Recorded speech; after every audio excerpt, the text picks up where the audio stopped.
पेट के बल लेटकर किए जाने वाले आसनों का अभ्यास करेंगे। आसन हमारे शरीर में स्थिरता प्रदान करते हैं। जिस आसन का नाम लेते हैं, जैसे सबसे पहला ही आसन है मकर आसन। मकर कहते हैं मगरमच्छ, पानी में वो पड़ा रहता है एकदम आराम से एकदम, और बिना हलचल करे उस पर स्थिर, पानी पर स्थिर रहता है। मकरासन का प्रभाव भी हमारे शरीर पर, हमारे वैज्ञानिकों ने, यानी जो पूर्व प्राचीन ऋषि थे वो वैज्ञानिक ही थे, उन्होंने देखा कि एक एक आसन का एक एक, जैसे वृक्षासन नाम रखा, इतना बड़ा वृक्ष है, ऊपर से इतना बड़ा आकार है, नीचे एक पतला तना है, आंधी तूफान कोई सा भी ताउते आए, कोई भी आए, लेकिन वो अपने आप को स्थिर रखे रहता है। वैसे ही हमारे जीवन में भी स्थिरता आ जाए, हमारा शरीर स्थिर रहे, हमारे शरीर में विकार नहीं हो, हमारे शरीर में रोग नहीं हो।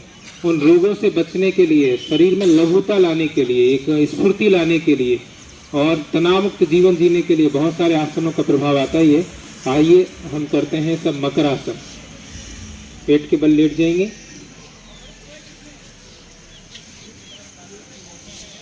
पेट के बल लेट जाएंगे, दोनों हाथ सामने की तरफ फोल्ड करके ठुड्डी को हाथों पर रख लेंगे।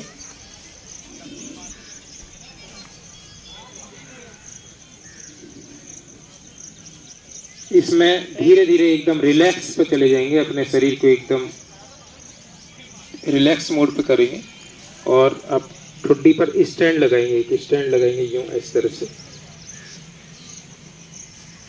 ये दोनों कोहनियां मिलाने का प्रयास करें, अपने थोड़ा नजदीक लेके आए जिनकी चौड़ी है। अब एक पैर को धीरे से नितंब के पास लेके आएंगे, उन्हें वापस ले जाके दूसरे पैर को लेके जाएंगे। ये क्रमिक रूप से करेंगे। ये सर्वाइकल स्पॉन्डिलाइटिस, कमर दर्द और पीठ का दर्द, पिंडलियों का दर्द, उसमें बहुत ही नियमित रूप से किया जाए तो इसका प्रभाव आता है। और हमारी जो स्थिति बनती है इस पोस्चर में, ब्लड का फ्लो भी, हमारा मेरुदंड जो है एकदम लचीला बनता है, स्वस्थ होता है। तो मेरुदंड के कारण बहुत सारे शरीर में रोग होते हैं। हमारे बैठने से, उठने से, बैठने के जो रोग होते हैं, जो लोग झुक कर के काम करते हैं, उन सब के लिए बहुत फायदेमंद है। चाहे वो कंधों का दर्द हो, पीठ का दर्द हो, कमर का दर्द हो, इनमें सब में फायदे करता है। इसको नियमित रूप से करने के बाद में नेक्स्ट जो अभ्यास है वो है भुजंगासन। दोनों पैरों से भी इसको एक साथ करते हैं और ये धीरे धीरे इनकी संख्या बढ़ाते हुए करें। भुजंगासन में 2-3 स्टेप हैं। सबसे पहले जैसे सियाराम जी को देखेंगे एक बार, बिना अपने पैरों को यूं हिलाने का अभ्यास करें। भद्रासन, तितली आसन, बटरफ्लाई।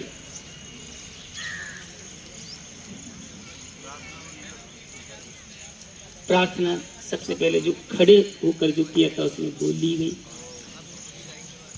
आज प्रोटोकॉल के हिसाब से चल रहा है, अन्य दिनों अपने हिसाब से चलते थे। आहिस्ता आहिस्ता घुटनों के लिए, कमर के लिए, मेरुदंड के लिए, प्रोस्टेट के लिए तितली आसन।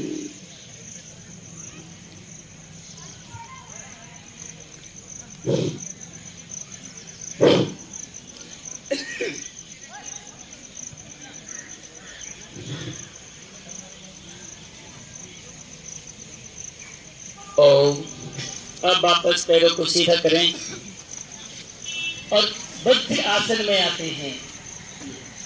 पहले आप दाहिना पैर लेते हैं और दाहिने नितंब को अपन इस तरह से बैठ जाते हैं। ये खाना खाने के बाद में जो आसन है जिसमें अपन बैठ सकते हैं, बैठते हैं, जिससे कि हमारा पाचन तंत्र सुदृढ़ रहे, गैस की प्रॉब्लम नहीं हो, और अपने से थोड़ा सा हिलाते हैं। जिनको घुटने में ज्यादा दर्द रहता हो वैसे नहीं बैठे, आराम से अपने साथ से बैठे, बाकी बैठना चाहिए खाना खाने के। तो जो बबल्स चले जाते हैं खाने के साथ, वो बड़े आराम से निकल जाते हैं और पाचन हमारा बहुत अच्छी तरह से होता है। तो ये है वज्र आसन। हाथ दोनों यहाँ लगाएं। वज्रासन में अपन दोनों हाथ यहाँ लगा लेते हैं इस तरह से। वज्रासन। अब वज्रासन को खोलते हैं, वही स्थिति, पहले दाहिने पैर को हटाते हैं, फिर बाएं पैर को हटाते हैं और दोनों पैर सीधा रखते हैं। ये वज्रासन। अब आता है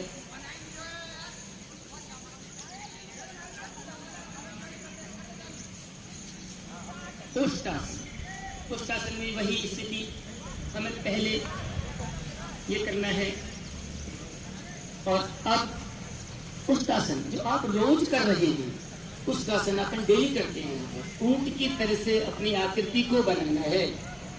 सांस भरते हुए हाथ को ऊपर, दोनों हाथ लो, मेरे को हाथ में माइक इसलिए नहीं लगा था। हाँ, और ये धीरे धीरे पैर के पंजों पर हाथ को ये लगाते हैं।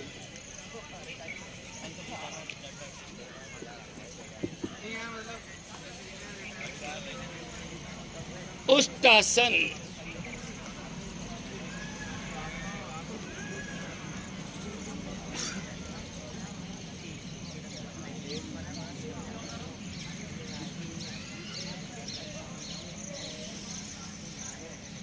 एक बार फिर करते हैं।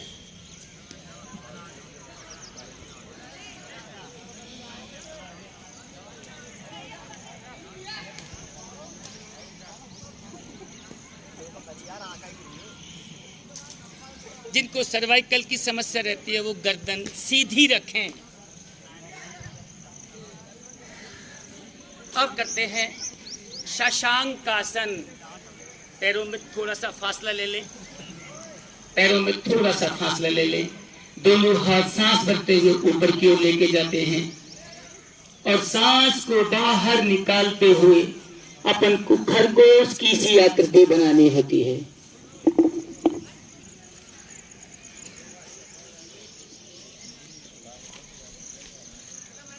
और सांस करते हुए वापस ऊपर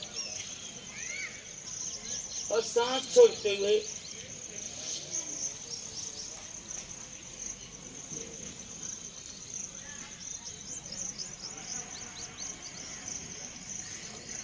डायबिटिक प्रॉब्लम,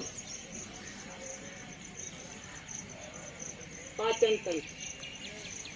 करौली जिले के अंदर माननीय जिला कलेक्टर जी के निर्देशन में आयुर्वेद विभाग पूरा योग में तत्पर है और 78 हमारे आयुर्वेद औषधालय हैं जो ग्रामीण क्षेत्र में कार्यरत हैं वहाँ पर, और 2 हमारे एक छत चिकित्सालय हैं जनरल हॉस्पिटल में चलते हैं, एक जिला चिकित्सालय है। ऐसे सारी इकाइयाँ मिलके हमारी 81 इकाइयाँ मिलके, और हमारा लक्ष्य है कम से कम 10,000 घरों तक हम संपर्क करें और अब तक हमको 6,000 से ज़्यादा घरों में हम संपर्क कर चुके हैं। आज कल का और आज का मिला के लगभग हम 10,000 पार कर जाएंगे और हमारा उद्देश्य ये है कि कम से कम 30,000 का हमने टारगेट रखा है, वो तो आज पता लगेगा। तो 30,000 लोगों को हम कम से कम योग के बारे में मोटिवेट कर सकें, उनको बता सकें, ये एक हमारा कार्यक्रम चल रहा है। पूरा प्रोटोकॉल के तहत चल रहा है और ग्रामीण क्षेत्र में उन लोगों को कैसे करना है, क्या करना है, हमारे चिकित्सक, कंपाउंडर्स, प्रचारक और पतंजलि के लोग हैं, कुछ RSS वाले कार्यकर्ता हैं, कुछ समाज सेवक हैं, सारे लोग मिलकर इस योग को बढ़ावा दे रहे हैं। अब बताइए जी। नियमित रूप से योग प्राणायाम प्रत्येक व्यक्ति को करना ही चाहिए जीवन में स्वस्थ रहने के लिए और अपने मन को भी स्वस्थ रखने के लिए। आज शरीर के बहुत सारे रोग हो रहे हैं लेकिन मन के विकार भी बहुत हैं, उन सब पर नियंत्रण पाने के लिए अंतर्राष्ट्रीय योग दिवस पर सभी को बहुत बहुत शुभकामनाएं देते हुए मैं यही कहना चाहूँगा कि प्रत्येक व्यक्ति को अपने जीवन में योग को अपनाना चाहिए। अंतर्राष्ट्रीय योग दिवस के लिए सबके लिए शुभकामनाएं। आगे ये योग सबको शरीर के स्वस्थ रखने के लिए ज़रूरी करना चाहिए। अंतर्राष्ट्रीय योग दिवस पर स्वामी जी ने जो ये दिवस निश्चित करवाया है, मैं इसके लिए बहुत बहुत बधाई देता हूँ और स्वामी जी के इस कार्यक्रम को सभी अपने जीवन में अपनाएं, स्वस्थ रहें, मस्त रहें। यही मेरी 7वें योग दिवस पर आज सभी को हार्दिक शुभकामनाएं। मेरी सभी से अपील है कि रोज योग करें और स्वस्थ रहें।